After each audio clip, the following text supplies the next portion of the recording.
Salut, c'est Sarah de Beauté Ratée et vous vous dites mais qu'est-ce que c'est que cette girl? Cette girl, c'est moi, sans maquillage.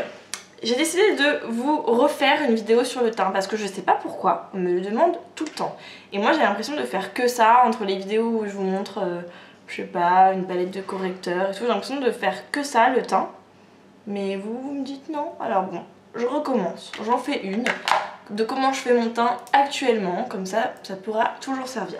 Donc là j'ai juste mis de la crème hydratante, vous voyez, donc je suis complètement nue. J'ai encore un petit peu de bronzage de cet été, mais ma foi c'est quand même en voie de disparition.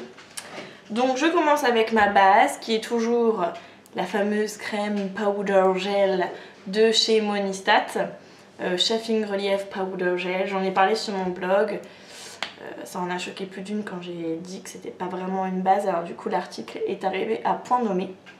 Et vous voyez, c'est vraiment la même texture qu'une base, c'est transparent, un peu siliconé, vous voyez, le genre un peu velouté, et ça fait exactement le même effet. Et moi ça ne me fait rien de particulier sur le visage.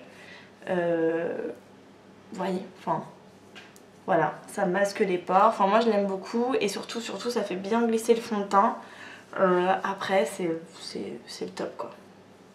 Ensuite, palette de camouflage de Make Up For Ever, comme d'hab, comme tous les jours. Alors en ce moment j'ai pas trop de rougeur donc je les camoufle pas trop. Voilà. Donc j'y vais avec le orange, toujours avant le fond de teint, que je mets au niveau des cernes. Parce que ma foi en ce moment je dors pas beaucoup.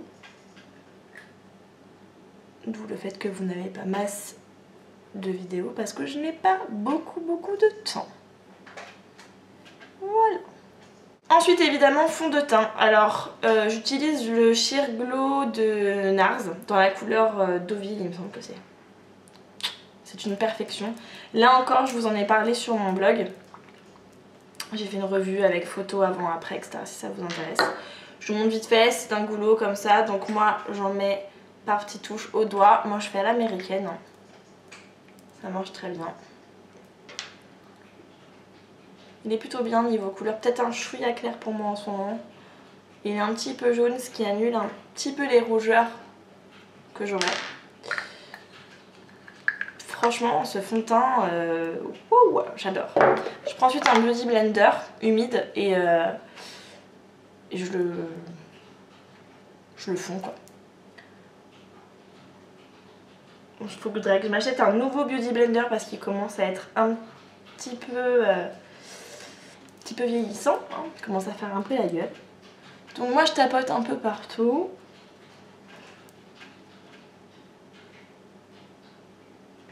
Avec le bout du Beauty Blender, voilà.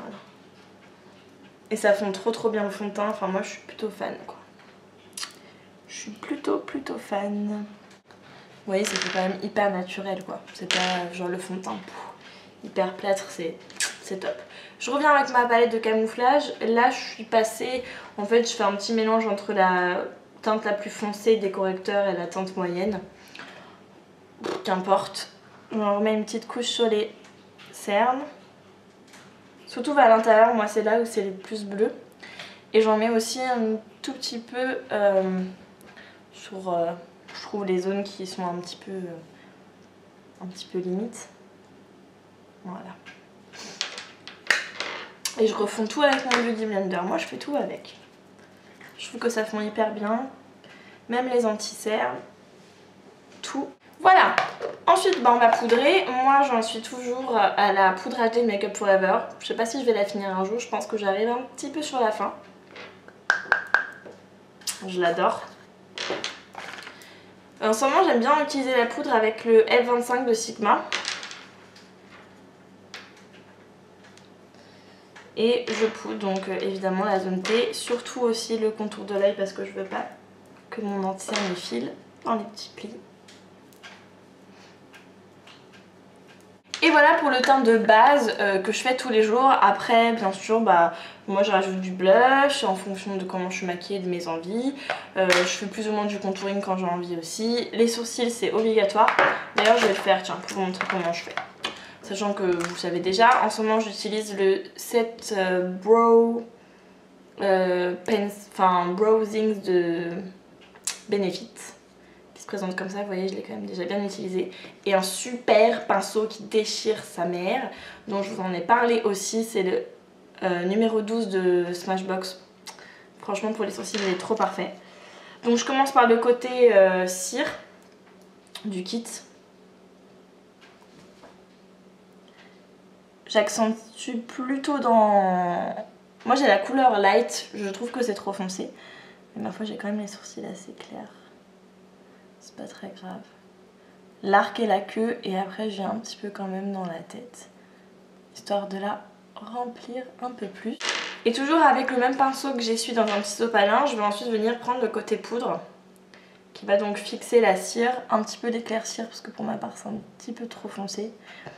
Et enlever le côté brillant que ça peut avoir. Ça va faire un truc un peu plus naturel quoi. Et surtout l'étape indispensable c'est le goupillon. Donc ça, dès que vous maquillez les sourcils vous vous passez la brosse après, c'est évident.